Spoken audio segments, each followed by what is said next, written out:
Hi guys. We're going to talk about what happened to us yesterday and the other yesterday. On Saturday we had our Holy Communion, and I ate the Holy Eucharist and pray for my family.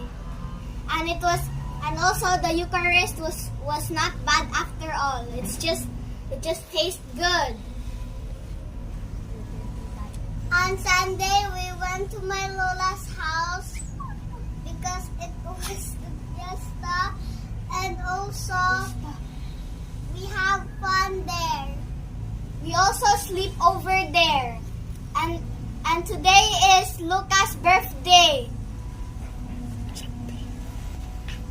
Also, we eat there, and we also go to the mountain, our farm, with my Lola, my tita, and everyone there in San Vicente.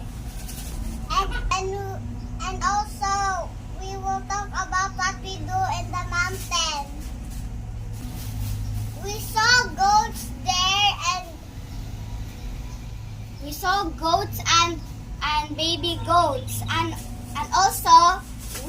also me, my cousins, we played there, and my cousin Kuya Gab, and also my dad, and maybe some of my members, they went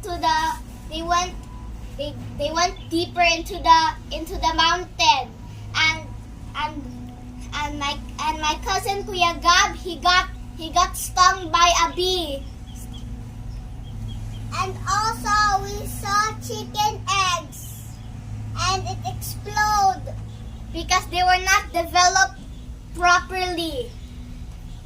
And we also eat and drink there. We drink some coconut, and we eat bread and some food we eat there.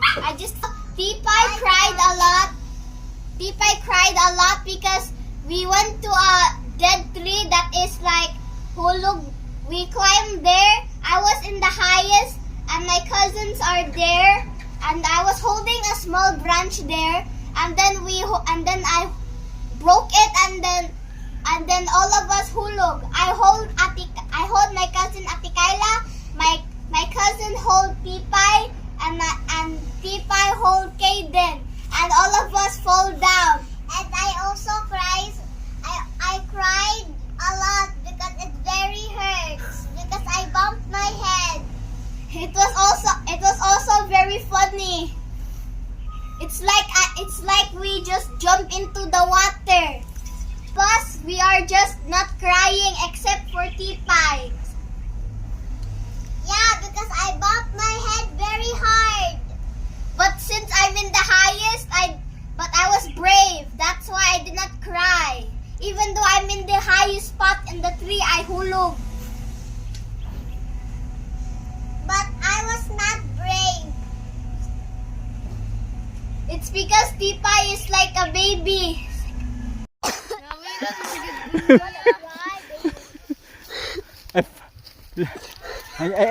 It's so sad. I did not video you all. Stop holding sa nga dyan. Mama! Sa prank na. Also my telephone is...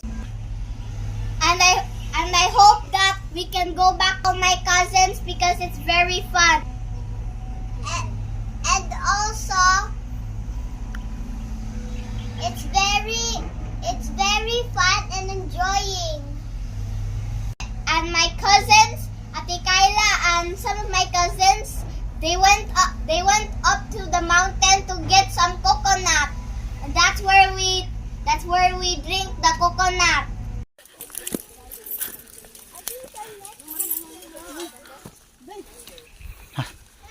Going to the mountain, ah? Yeah. And the coconut juice was very yummy. It was actually my second time drinking it.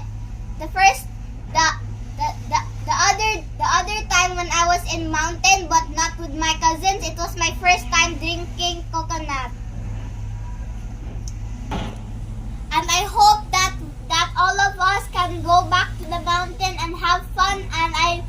wanna pray that everyone will be healthy and we can go back there. And also, I hope this time because it's vacation.